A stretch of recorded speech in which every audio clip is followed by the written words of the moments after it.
The very essence of the mental game is this. The only reason an event matters is because we make it matter.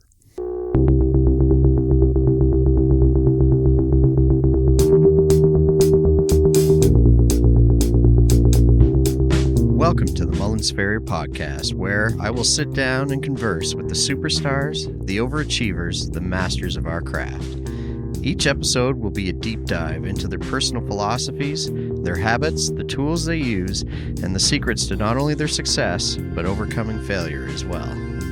First, find somebody you can mimic, then find somebody you can stand, and then try to focus on one style until you master that style. So if you say I can't do something, well, you're absolutely right. But if you say you're going to, you're absolutely right with that too. People say that you shouldn't define yourself by your work. That is not true. You know what Dave Farley does when he's, lucky enough to be at the World Equestrian Games? I'm watching other people work. Yeah.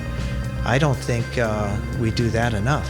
This podcast is for all of you out there who share my passion for the job and the desire to always improve. These interviews will put you in touch with the inner workings of the role models we all want to emulate. So let's get to it. There's only so many hours in a day, and it's a matter of what you do with them. Welcome, everyone. Today I'm speaking with Liz Longworth, CF. I first met Liz a few years ago in the Heartland during a blacksmithing course. And what became apparent quite early on in meeting her was the fact that she is probably one of the highest energy people I have ever met. Like an Energizer bunny, she just keeps going and going. The pile of shoes under her forge during that course was the largest out of anybody there, I think. And I just knew I had to find out what made this woman tick. As you will hear, that course was the catalyst for Liz deciding to pursue her certifications with the AFA. And now that she has that certification bug, I imagine she will be pursuing those until the furthest reaches that one can. We also briefly touch on her furry friend at home, Teddy Bear Longworth, who unfortunately since recording this episode has passed on. But Liz was quite happy that he got included in this episode. Anyway, I hope you enjoy the conversation as much as I did. So I'm sitting here down in Lamar, Missouri with Liz Longworth, and we are in the back offices of the classroom. Hopefully the road noise isn't too apparent on the recording, but we will do our best in this environment. So welcome, Liz. Thank you very much for doing this. I know you're a busy gal, and sometimes it's hard to just sit down, especially when you're here for a course. There's so much to do, and so I really appreciate you taking the time out of that to do this.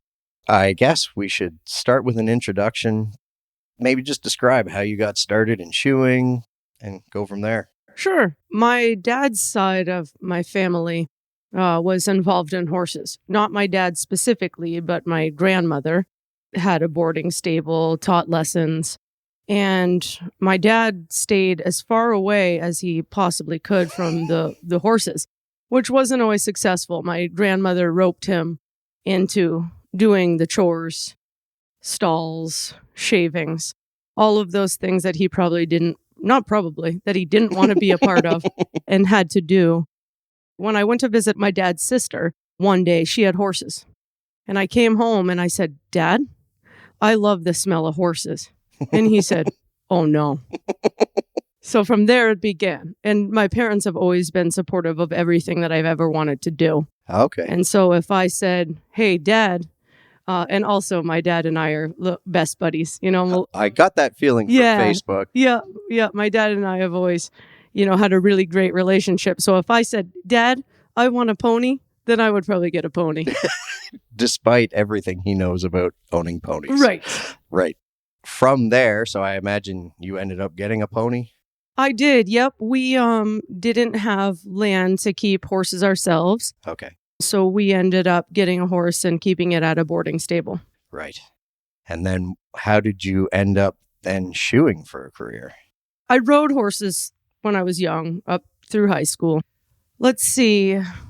Probably my junior, senior year, I had a feeling that I wanted to do something with horses. But I was also really involved in athletics. Right. And so I got a scholarship to go to Norwich University in my hometown. And they said they would let me go there for 4 years. I would play sports. And so I did my freshman year of college there at Norwich. And I came home probably the first or second day of my sophomore year and said, Dad, I really want to do something with horses. My heart isn't in it here at college. Right. I think I need to change courses. And so that's what I did that very day. It was like crystal clear to me, Brian. Mm-hmm. And so I left Norwich. And at that point, I also needed an ankle surgery. Oh, and so geez. I had that surgery done. And then I went to the University of Vermont owns a horse farm, a Morgan horse farm. Oh, okay. And so they offer an apprenticeship program there. So right after my ankle surgery, I integrated into that program. And at that point, I did not know that I wanted to be a horseshoer. Maybe thought, maybe I want to be a trainer. Well, the farrier would come there every Thursday. And so I started holding horses for him. And then I said, hey, Lee, can you teach me how to pull off a shoe? And so from there, it just every Thursday that he came, I wanted to do more and more. And then he said, Liz, I think if this is something that you want to pursue, you'll be good at it. I think you should do it. And it took off from there. Away you went. So what was your path to educating yourself to then start your own business? So I went to Kentucky Horseshoeing School. Okay. And that was just a few days ago. Probably, if I'm thinking back, it's probably about 16 years ago. Wow. So, yeah, I went there. And right after shoeing school finished, I apprenticed with CJF, Ben Krista, and stayed with him in Kentucky for a while before I moved back home. Oh, okay. And how long would that have been? I'm going to say I was with Ben for probably a year. It's fuzzy now because it was a while so long ago. Yeah. And what sort of horses did you mainly work on there? I think there was a lot of dressage and eventers, which is similar to what I do at home. Oh, okay. Perfect. Yep. Yeah. It's interesting. I find whatever the person that you're apprenticing under works on, it tends to be the type of horses you end up doing. Yeah, for sure. I mean, I do a wide range in my practice, but for the most part, that's what I'm doing on my everyday, Okay, gotcha. And what is your practice like at home? So you have the eventers and dressage, and then what are some of the other disciplines that you're picking up in that mix? I love Morgans. Okay. And I love saddle seat. And I love show horses. We don't see a ton of that in my practice, the long-footed guys. Right. But it's something that I love, I'm interested in doing. And so I pick up some of that and do some of that. Oh, okay. I also have some fox hunting clientele. Right. So those are different ends of the spectrum there. And then I also have the backyard, fuzzies that people love that I love going to just the same. Right. Yeah. Have you always had an apprentice or did you always work on your own? No, I've never had an apprentice until recently. Oh, okay. I like to pick my nose in the truck, Brian. And so it's hard to find someone that doesn't mind riding around with you while you pick and flick. Yep. And for me, when I'm going from one barn to the next, oftentimes I'm already thinking, as I'm driving there, I'm thinking about the horses that I'm doing. Okay. And so sometimes for me, what I thought would get in the way of that process was someone sitting in the passenger seat, right? And kind of having that distraction from one stop to the next stop, where I'm thinking about the horses that I'm going to be, that driveway I'm driving in. And I'm mentally preparing for how, what's the barn set up? What's the cross tie set up? Who's going to be back and forth? What are we doing for shoeing, discipline? All those things are running through my head. Okay. And so I always kind of just like to be by myself. And then when COVID hit, the way that I could keep my practice running was to have a holder. Right. So at that time, my partner Aaron's physical therapy practice had to shut down. Oh, okay. And so Aaron started rolling around and holding horses for me, which worked out great because we didn't have to have contact with owners. We could keep my regular schedule. People would leave the horses in for us, air holds, we put them back, and on we drive to the next stop. Right. I didn't pay Erin enough for her to continue on with me. So she bailed. And in doing so, my riding mentor also taught younger girl to ride Morgans as well. And so my apprentice's name is Rachel. Okay. My current. And so Rachel's college shut down. And so when she was home, our riding mentor said, hey, I think that Liz needs a holder. Maybe that's something you can do until your college. Pick back up again. Exactly. Well, kind of the same thing happened with Rachel that happened with me. And so she started by holding, hey, can you teach me to do this? Can you teach me to do that? And one day she's sitting next to me in the truck and she says, do you think that I could do this, Liz? And I said, I always think that if you think you can, then you can. Right. And so then her journey has started. She went to shoeing school in Montana. Okay. She's come back and now we're rolling around together. Oh, cool. Yep. And I started working on Rachel's horses when she was 7 and she's 24 now. Wow. Yep. Yeah. So it's come full circle. No kidding. Yep. Now, have you found that having Rachel in the truck inhibits your ability to pre-game on your next stop? No, I've known Rachel long enough. And I think that she thinks a lot like I do. Mm-hmm. So I think she's doing the same thing.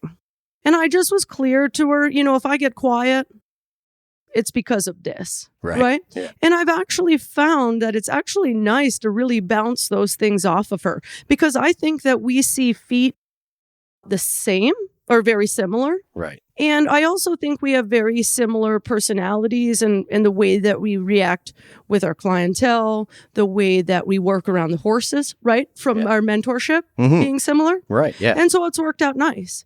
And Rachel has never once fussed about me picking my nose. Or if she does, she doesn't do it She to my doesn't face. say. Yeah, exactly. Right. What sort of things, because a lot of people I've spoken to and myself personally, I have found that having somebody that is asking questions tends to make me rethink certain things that I'm doing that I might have just done because I was shown that way and I wouldn't be able to explain it. Have you ever had any situations like that come up? For sure. Yeah, I thought I knew why I did something one way. And then I've got to revisit it. It makes you learn more, right? When you've got to explain something or teach something, then you got to know what you're talking about. Exactly. And sometimes saying it out loud can... For sure. Even when I study, Brian, I'm actually, one of the things that I do to practice is even if I'm in my own room, I say it out loud like I'm teaching it. Yeah. And that really drives it home for me, right? Okay. So... I've kind of had that experience reading Chris's book. Yeah, I'm sure. Yeah. Because I'm not a person who typically reads out loud. Yep. It's always in my head. And it's funny, I had a conversation with Cody just while we were down here. And he said, sometimes when you're reading it in your head, you can fill in the blanks with whatever, like you can kind of sway the message in your own way. Whereas if you're reading it out loud, especially to somebody else, you'll tend to sort of read more to the words. It's a little more honest reading, which is kind of an interesting way to think about it. Well, for sure. And it keeps you focused, right? When you're doing that, right? You're not thinking about fluffy over here while you think you're retaining something. If you're saying it out loud as if you're teaching it, then you complete the sentence. That's right. Yep. For sure. Now, I met you here, I want to say 3 years ago. 2 years ago. Oh, okay. Yep. Wow. Time isn't flying as fast as I thought. And you came for the blacksmith course. I did. Right. And one of the things I really noticed right off the bat is how driven you are. You were very passionate about CrossFit at the time. Yep. And I remember we would finish forging and you would instantly have your workout outfit on and be jogging up the road or something. And that was kind of, I think at one point you just said, yeah, I think I need to go for a run. Sure. And then just, yeah. Now, where did that come from? When did you start doing CrossFit? And I'd imagine that it would help your shoeing job too, right?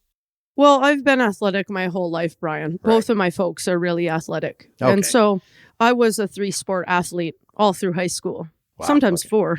I played 2 sports in the winter before. And so it's always been a big part of my life for both the physical side and the mental side, as you can imagine. And helped me a lot in horseshoeing, of course, for my safety. Right. And also that mental game that you play. I feel like my mind is more clear when I've moved my body. And it's almost like adult play is how I look at it. CrossFit specifically, we're swinging off of bars and that jumping up and down.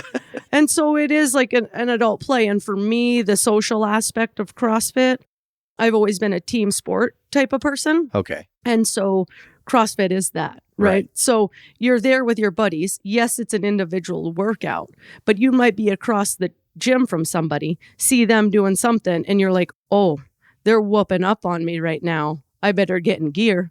And that same person that you're trying to beat is cheering you on. Right. It's a cool thing. And so I know for me, my back's safer because if you train your core, I think it keeps your back safer. Yeah, for sure. Just being agile and being able to get out of the way, right? And so it's those things that have always been really important to me. Cool. Fitness for me ebbs and flows, right? Sometimes we can do it more than we can. Right. And so I can feel it when I'm not as fit, right? I feel like I'm hanging on my back a little bit more at the end of the day. And what do we do when we get tired, right? We're just hanging on soft tissue. Right. And not like hip hinging, right? Or getting in a lower squat. You find yourself kind of straightening your legs and then bending over, and before you know it, you're ratcheting back up out of the horse, right? Yep. Or Rachel, can you tug me up? So it's that, Brian. That I enjoy fitness, but it's also, I think, a really good part of shoeing. Right. And then the other part for me is I'm about to start ramping up on my fitness again, in order to work on this CJF test that I'm really focused on now. Right. Because for me, I'm not a fast shoer, right? I had a soccer coach, Mike Gonaville. He coached me for 4 years of varsity soccer in high school. And he always said, we are going to be the fittest team always out there. Because in the moment, you don't want to be worried about being tired. You want to be focused on the soccer game. Right. Which is what's going to translate for me, hopefully, in the CJF runs, is that I'm not worried about being tired. I can focus on the task at hand. Right. Yeah, that makes complete sense. Yep. And it is a marathon. Like you're going. Well, I feel like right now, 2 hours. I've been talking to some people about it, and I feel like I'm standing at the bottom of Everest. I'm feeling pumped, but the mountain looks high. Right. Yeah. Yeah. So with that sort of team mentality from CrossFit, I know you guys in CrossFit have like your own vernacular, and like there's a lot of bonding that goes through that. Have you found at home, is there a group of farriers that you can kind of work with that way, or is that lacking, do you think, in your world out there? We have a beautiful team of farriers that I'm surrounded with. Okay. And we have a text feed. There's probably 10 of us. and most of the time it's inappropriate. Right, yeah. But it's also a great tool, right? We send each other pictures. We ask each other questions. Last summer, I sent out a text and said, hey, are any of you interested in doing a hammer-in? And so 4, 5, 6 times, even towards the end of the summer, we all got together, parked our rigs in a circle, and started hammering away. Cool. And so, yeah, we all help each other out. We've had some farriers in our area get hurt. And before you know it, their entire schedules are covered. And I think that's beautiful. Okay. And I think we're all cheering each other on. We want each other to succeed. And if one of us is struggling, then I have 9 other people on that text feed that I can talk to in a minute. So, and the struggle anyway, right? We're all going through the same thing, whether it's shoeing feet or nervous about a case. Right. And so we got some retired guys, we got some newbies. It's a lot of fun. That's cool. Yep. And with that, do you have some that are also pursuing certification? I know Rachel plans on it. She's really digging the forging like I am. And I've talked to her a lot about it, Brian, because I've been shoeing for a long time now. The certifications never seemed that important to me. It wasn't something that I was taught that was important in the beginning of my shoeing career. Right. And a couple of summers ago, I was like, I think I might be experiencing burnout. And I was also getting a little anxious in my shoeing, feeling like I had plateaued. And there was really things that I needed other farriers to take a look at, Right. and that I hadn't done that enough. Okay. And so rewind 2 years ago from now, I looked online. Well, Chris came and did a clinic up in New Hampshire near me. Oh, okay. And so I met Chris there. I was looking at their website and I noticed the blacksmithing course. And I was like, oh, I think that's something that I could do to get started. It seemed like a pretty relaxed thing, affordable. Mm-hmm. And I came down here and I met you and a bunch of other people that just really inspired me. And from that moment, I think it was that first day that I was here, I was like, I'm going for the tests. Oh, really? Yep. Cool. Yep. I came from a very similar background, and it was the same thing. Met Chris, looked online for a course to take, Right. and yeah, exact same story, basically. It was the right move. I feel so lucky. I feel so blessed to have met him in New Hampshire and then felt inspired by he and Cody. Mm-hmm. Both of them came up. Yeah. And I was like, those guys know what they're talking about. That's in the direction that I want to head. Right. This is my third trip down here now. Mm-hmm. And it's no short trip. How many hours of it? I think it's almost 22 hours of saddle time coming down. Yeah. So I usually make, 17, 18 hour push the first day and then sleep and then finish it up the next day. Right. Have a little time to get prepped to start rolling. Right. One of the things that I have noticed because of the CrossFit and just seeing you here is you're very goal driven. And I just wondered how that translates in your day to day, like your work, and also like where do you want to go with the certification process? What's your end game with that kind of stuff? I think everything that I do, Brian, I want to do well. Mm-hmm. It doesn't really matter what it is. And so I've always been the type of person that if I'm going to learn something, I want to go for it. And to have a goal, it's always so helpful, right? Mm-hmm. And so after I came down here and saw what it could be, I knew that I needed to have some goals in mind. And so right off the bat, I said, okay, I need to work towards the CF. And so after that October course, the blacksmith course, I went home. I had some things in mind that I knew I wanted to get done. And I went right for it, right? And athletics taught me that, right? Mm-hmm. Who wants to play a sport and not win? Who wants to play a sport and not be good at it? Right. Not me. Okay. And so athletics really taught me, dive in there, dig in there, get dirty. You're going to bleed. You're going to sweat. You're probably going to get a little bit teary. And you're going to get better for it. Mm-hmm. And so after meeting you guys, I went home. I practiced, came down here, back to the Heartland, took the CF last October. Yeah. And got through that. And now I'm on track to really try to hit this CJF. I've got some goals in mind, and I know it's going to be hard. All those blood, sweat, and tears are going to pop right back up. Mm-hmm. But I'm in a good mental space to try to tackle that. Cool. Yep. Yeah, and Liz would never mention this to you if you met her, but she actually had the high score for the practical on her CF exam for the year. Chris just mentioned that when we were introducing everybody. I always say the wind blew right that day, Brian. Of course you would. With that goal-driven personality, do you think part of your burnout was the fact that you just didn't have something to focus on? Yeah, I do. I really do. I didn't have something to shoot for. So I was doing the same thing every day. Right. Right? The same thing. Yeah. And I know it to be true. When you're doing that, I almost wonder if you go in reverse a little bit. You know what I mean, Brian? Right? Like you have a standard, and then when you're not trying to progress forward and have people looking at your work, somehow I don't know if that standard sticks. Right. You know what I mean? Yep. Without knowing it. Mm-hmm. Yeah, not intentionally. Not intentionally. Yeah.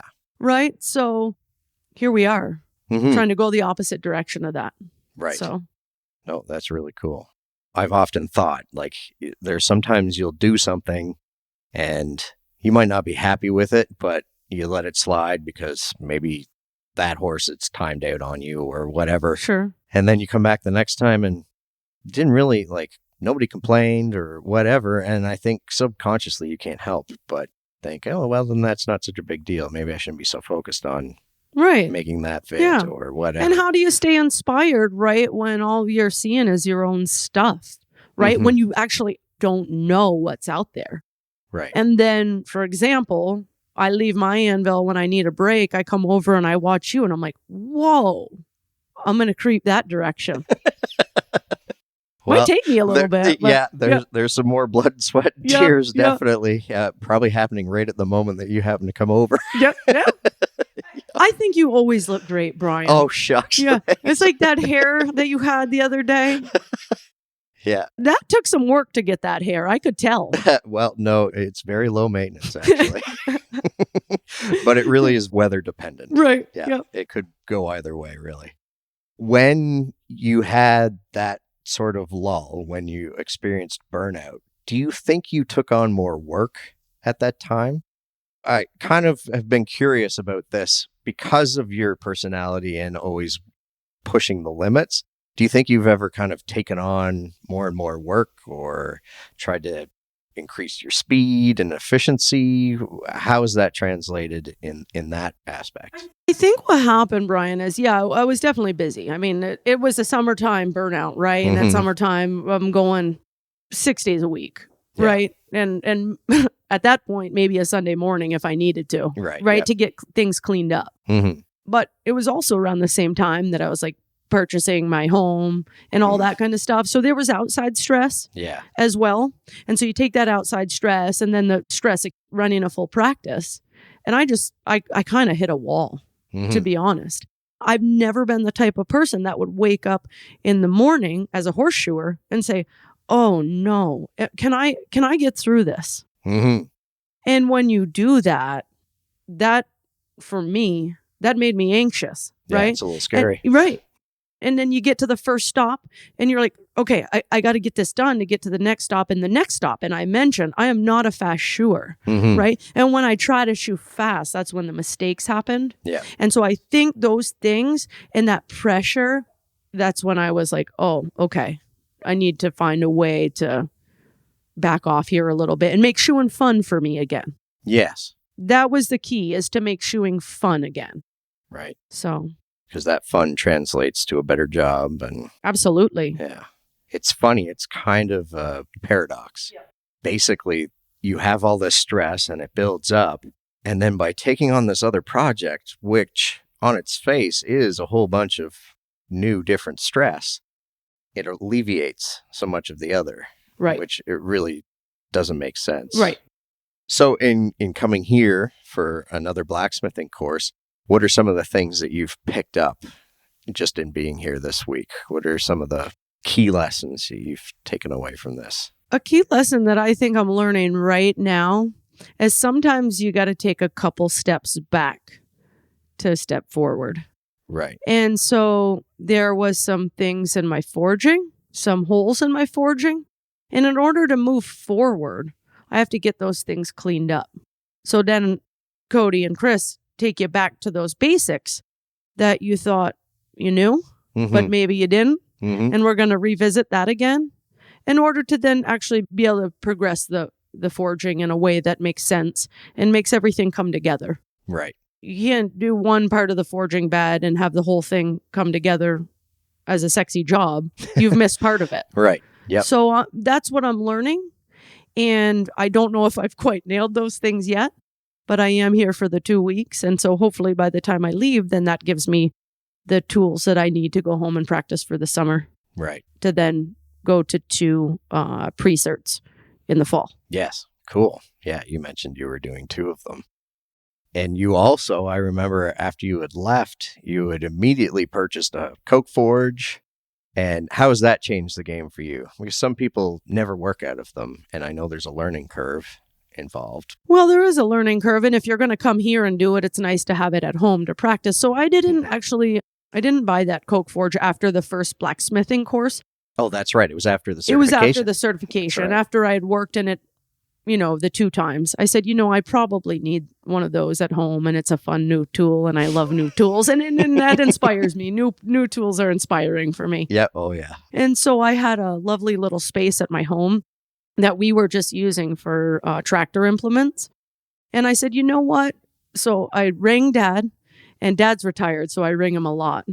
And I said, Dad, can you help me with something at the house? And on up he drove. So we cleaned that out and turned it into a cute little shop. So in that shop, I have the Coke and also a propane setup so that Rachel and I can work together in there. Oh, okay. Yep. Cool. Yep. Now, you mentioned your dad. Another thing I noticed, you both do a ride together, don't you? There's some charity motorcycle ride. Yep. That you do together, right? Yep, we do. It's a fundraiser ride that I've done for 6 or 7 years now. It's for end-of-life care at a local hospital. Okay. And I got started. I had a friend that passed away after receiving care from that fundraiser. Oh, okay. And that's how I got involved. Wow. And then I got Dad involved. So in the past, it's always been a motorcycle ride that we've done. Right. And people come together. You try to get people to donate. If you don't want to do the fundraiser, you pay to ride in the motorcycle ride, and that's your contribution. Okay. Well, I decided that it meant enough to me to try to fundraise. And so Dad and I, the last 2 years when we've had to do this fundraising effort virtually, I made up my own way to kind of get people inspired to contribute. Mm-hmm. And so the first year that Dad and I did it together, I did a 15-hour walk run. So it was the 15th annual fundraiser. Oh, okay. And so I was like, well, what can I do to make this really special to get people inspired, right? So I did a 15-hour run walk. It was more walking than running, probably. But I said, Dad, can you do that with me? I need a pit crew, right? I'm going to leave at 4 a.m. and we're going to just see how many miles I can tick off in 15 hours. But I'm going to need a pit crew. And thank God he came, because that year it was 90 degrees. And I went through a few Gatorades. Yeah. And so what he did is he rode his bicycle with a little trailer behind it. Mm-hmm. And God bless him. He sat on that bike for 15 hours with a bum knee that needed surgery. And yeah, he stuck it out with me for that. And then last year when I did it again, we did the motorcycle ride together. But I also, because I raised so much money doing 15 hours, I said, well, I'm still going to continue this year to now do 16 hours. And so this year, Dad bailed on me. He didn't want to do pit crew anymore. But I did the 16 hours this past summer. Thank God it was not 90 degrees. It was probably 82. Oh, okay. But I went 60 miles in that day. That was my next question. Yeah, wow. I went 60 miles in that day. But that's not the special part of the thing. The special part of the day was the $6,000 that people handed to me for that fundraiser. Yeah. Right. And a lot of people that handed me that money were customers of mine. Oh, so wow. it really made the day special. No kidding. And my friend Naomi that passed away at our local hospital, she was a horse girl. And I had gotten out of horses for a while when I was in middle school, and she reintroduced me to horses. So I always say it's thanks to Naomi that I'm actually a horseshoer now. So yeah, it really all does come full circle. It really does come full circle, for sure. Wow. Well, I'm glad I asked that question. Well, I think I should ask you about, there's a bit of a Facebook celebrity that you have brought on to my attention anyways, and that is it a mini donkey that Teddy you Bear have at home? I do. Yeah. And what's the story behind him? Well, he is a celebrity. I think he has more Facebook friends than I do.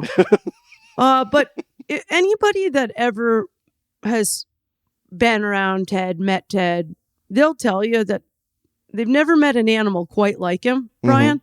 Mm-hmm. I can't even pinpoint what it is that makes him so special, but he touches the heart of everybody that meets him. And so I got back from shoeing school and I had an Arab mare. I was diving into shoeing and I didn't have a lot of time to spend with her. And so I ended up selling her to a lady that owned 400 acres. And she said, well, I now have this horse. And so she got Teddy as a companion for the mare. Okay. And a couple of years later, she called me and said, listen, I've become ill. I was wondering if you could take the horse back. And I said, well, yeah, that is one of the nicest horses on the planet. And she said, well, there's one catch. If you take her, you got to take Teddy.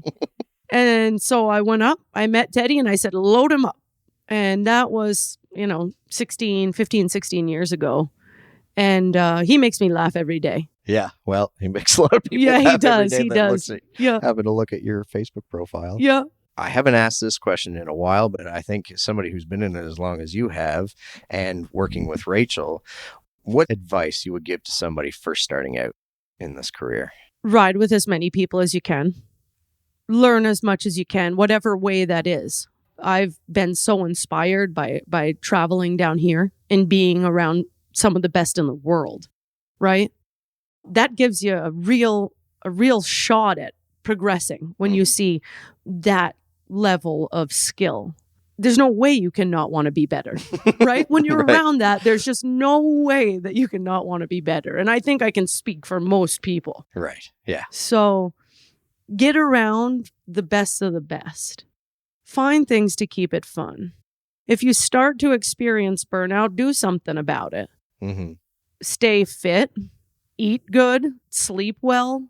It's those things that I think make up the bigger picture to make the whole thing keep spinning. And I think if any of that falls off, then it just starts to spin slower and slower, So I think for the most part, in 16 years now, I've loved being a horseshoer. When I got a little disappointed in where I was, and then I started to say, okay, I need to do something else. Now it just, boom, I love it again, right? I got something to shoot for. Right. And I'm excited to go to work every day again because I know there are things that I want to work on and I've improved on. And when I can see those improvements, I'm like, oh, okay, cool. Mm-hmm. The other thing about the certifications, it also okay, I can do this. I did it, Yeah. right? Oh, yeah. I- well, Right. yeah, So it was like watching magic oh, thanks, when Brian. you did that run. Yeah. Thank you. So you get it done. And you're like, okay, I know I've been worried about my shoeing, but then you have a good run and you're like, okay, I do know something. Mm-hmm. Yeah. Right? I can do go know back to something. work comfortably. Right, and- exactly. I do know I can do a good job. I also know I can do a better job, which is Right. why I'm here now. Yeah, for sure. That's great. Today's episode is sponsored by Cody Gregory, LLC. I have been using Cody's fullers for almost a decade now, and I am admittedly a sucker for tools. I have tried them all and spent a small fortune on just fullers, but I always find myself coming back to Cody's. Like all things that Cody makes, a lot of thought and detail has gone into these things, and through his experience with competing and constantly making shoes, these things are fine-tuned to do the job that they were designed for. They are also tough. I am hard on tools, and these things stand up. Cody now has 3 fuller models in his lineup, starting from smallest to largest, the Speedy G, El Cinco, and Goliath. Or you can order all 3 as a package on his website as the 3 Amigos. Look for them online at CodyGregoryLLC.com or check at your local farrier supply and ask for them by name. This portion of the podcast is called the Stratum Tictorium. These are the short answer, surface stuff questions, but it's okay if the guest wants to go deeper. Enjoy. What's your favorite book? Well, right now it's the Gregory's textbook Right. because I'm in it, right? So, and I think I might be in it for a while. Right. So that's my favorite book right now. I'm doing it. Okay, Yep. cool. Favorite brand of nails? A Liberty. Okay. What shoe sizes do you generally have to stock the most of? Aughts, ones, twos. Okay. Favorite make of rasp? The Basali 50. Okay. What is your dream farrier rig? Oh, I have 2 of them. Okay. I have my F350 with the Stonewall body on the back that has served me well for 16 years. I love it.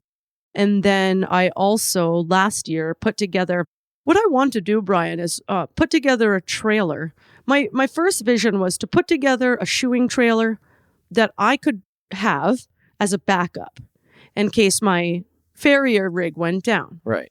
I started out by making this. I bought a little Bravo walk-in trailer, and my concept was going to be simple. I was going to have one side for shoeing, and the other side for a tie down for my motorcycle. Okay. So if I needed to get through a day of shoeing, great, I have it. I can tow it behind a rental, and then I can also use it for personal use. Right. When Rachel decided she wanted to come on board, I said, okay, we're going to make this thing cool. So it's now stuffed with farrier things. A motorcycle. No room for the bike? The motorcycle is not going in there. And we made it fancy and we made it fun. And so it's a completely different rig than what I'm used to. Right. I got the outside wrapped with my logo. I saw that. Yeah, it's quite cool. It's really fun. And the coolest piece is I pull it. It's small enough to pull behind my Jeep Wrangler. Oh, okay. So in the summertime, we're riding around top down. So it looks like we're doing work, but we're not. We're just cruising around in the Jeep, getting a tan. So what sort of things did you do on the interior, I'm curious, to make it fun? So I bought a bunch of fun Stonewell stuff to make it really functional. But the fun part is some of the stickers we have in there, pictures of other farriers that have been in my life, are in my life. Okay. Things like that. I made it colorful. I made it inspirational. We've got some quotes in there. But it's just, my shoeing rig is kind of a little more stiff, if you will. Right. And then it looks sporty and fun. It's also very functional, but it's just nice on a summer day to have that thing open and Right. yeah, just two different looks. Cool. So, Okay. Favorite rounding hammer? geez, I've got a bunch of them, Brian. For me, I had a little tendonitis that I was struggling with. Okay. So I have a bunch of different hammers that are different weights, different handles, different size of handles, different leverages, and I can kind of swap back and forth through them. I found it helpful that if I had a little muscle group tiring and I even switch the hammer handle or switch the weight of the hammer and I change it just a little bit, then I could almost relieve some pain that I was having and keep forging. Oh, okay. So it's not scientific. Right. It's just, if trial and error. Exactly. Yep. Okay. Have you found if you do have a muscle group get tired, maybe this depends on where, would you go lighter or heavier? I don't even know if that's all of the equation. Right. It's like the different grips also. Okay. And how I hold it in my hand. Right. So I wish I could be more specific for you on that, but I definitely don't have a formula. Okay. You're going to have to chart this all out. Okay, cool. I'm definitely into charts. What about a spreadsheet? Okay. Anybody that knows me knows I am not doing spreadsheets. I'm not great at technology. Okay. In fact, I'm a failure at technology. We're lucky we're doing this right now. Like I hope successfully. Right. I think we're well on our way. Cool. What's your favorite type of bar stock to work with? I think right now, just because I'm in the practice mode, I'm going 5/16 by 3/4 just to get a lot of forging done and for what I'm going to need most likely for CJF. 3/8 by 3/4, 5/16 by 3/4, right in that range. Okay, cool. What's your favorite pastime after work? My family, my partner, and my animals at home. Okay. What's the next thing on your bucket list? CJF. I figured you were going to say that. How about on a personal side? I'd like to get my fitness to where it was a few years ago. Okay. It's dropped off a little bit for me because of COVID. I haven't been in the gym like I was in the past. And I'd like to get my fitness back up for all those reasons that we mentioned before, but also just to be around all those people that inspire me at the gym. Right. And make me better there. And just to get that social piece of crossing off two things at once, right? You get a social piece and you get your fitness done. Mm-hmm. And they also like to have like a beer at the end of the workout. Right. And that fits into my lifestyle as well. Okay. What's your favorite brand of keg shoe? A Kirkart. Okay. What's the ideal number of horses to shoe all around in one day? I like to work pretty slow if I can. I know I'm going to need to change that up a little bit in order to prepare for the CJF, right? Mm-hmm. If I can do it for 4 full sets a day. Okay. Yeah, my answer was 4 to 5. Yeah. Yeah, I'm very similar to you in that I do like to take my time. If I try to rush, which is obviously not what I'm preparing to do in the CJF, Right. it's a Yeah. whole different mindset, of course. Yes. But if I feel like I'm rushing, I feel like that's when mistakes happen for me. Yep, same And here. so I just want to be methodical. Mm-hmm. Yep, same here. Favorite anvil? Scott, Favorite inspirational quote? I had to write it down, Brian, because I didn't want to flub this up. Okay. But I have it in my shop on a whiteboard, and I'll put quotes up there and change them, but I've never erased this one. I think it'll fit into what we've talked about, right? Failures are a part of life. If you don't fail, you'll never learn. If you don't learn, you'll never change. Mm-hmm. And that's something I'm trying to embrace right now, right? I've talked to a lot of people that have tried to take these tests, and they tell me they've learned as much in failing as they have in passing. Yep. Right? No one likes to fail, No. especially with my background as an athlete, right? Like I said, I want to win. Yeah. So I'm really trying to embrace the failures that I'm coming up with. Right. And when you're trying to do this, it's many, right? This Yes. is not an easy process, any of it. No. And so I want to learn through those failures. I think in the past, they've made me, you know? Right. I've seen people here make shoes. Oh, no, that didn't work. Do it again, do it again, do it again. And then boom, the light bulb goes off Mhm. and there it is. Yeah. Right. But that light bulb doesn't come on right away. No. Their shoes burned up in the process. Yeah. Wow. Touche. One of the things I try to instill on people when I see them going through the CF process and they're trying to fit that exact prescription with all the mods, you will see their whole world shatter when you say, that's nice, but it's just not going to fit the pattern. Right. You're going to have to do a whole new one. And the lesson I try to instill from that in them is that it's not a bad thing that you're making it again. No. Because every time you do, like when those particular modifications happen to come up in your day-to-day work, it's going to be right there. And For you're sure. going to do a sweet job on it. Yep. And I did my CF, my shoe board and handmaids. And so I made a lot of handmaids to get through that shoe board. That would be a Right. pile of And shoes. there were shoes that I thought I was going to turn in that would be dead sexy. And then I would have Chris or Cody look at Yep. them. That ain't going to cut it. Mhm. Oh, really? Okay. But then when they tell you, and then when you start to see it, Mhm. You've advanced. you've advanced and it reflects in the everyday shoeing, Yeah. right? One thing that you thought was like, whoa, that was really cool, now might not look so cool. Right. And I was talking to Chris about it today, right? He said he did his CF and handmaids too. Right. And now when he looks back, he's like, whoa, those shoes, I've advanced so far. Mm-hmm. I cannot wait until 5 years from now to look back at my shoe board. I mean, to be honest, it's happened a little in the past, 7 months, Right. right? Because I've been working on my forging. Those shoes I turned in for my shoe board, I mean, they were obviously passing shoes, Yeah. but I can see where I could make them better Right. already. Oh, yeah. And so that's exciting. Yeah. That is cool. Yeah. Your eye has caught up. Sure. Now you're looking for better. Yep. Yeah. Yep. Do you have a farrier terrier? I have a Rottweiler. Yep. She tends to be lazy.